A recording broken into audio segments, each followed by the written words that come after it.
আমাদের দেশে সোনালী ফসল ধান। এই ধান কৃষকে অনেক কষ্ট করে রোপণ করে এবং কি অনেক যত্ন করে ধান মারায়, কিন্তু বৃষ্টির কারণে ধান নিয়ে কৃষক অনেক বিপাকে আছে।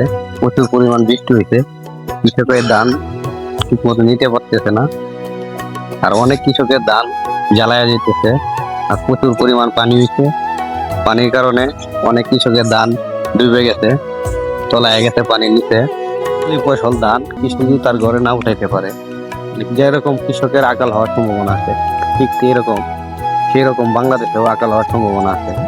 ইতিমধ্যে সুনামগঞ্জ, নিকলি, নীলফামারী সবচেয়ে বড় বড় যেসব জায়গাতে ধান হয়, সেই সব জায়গা পানি নিচে ডুবে গেছে, তলায় গেছে।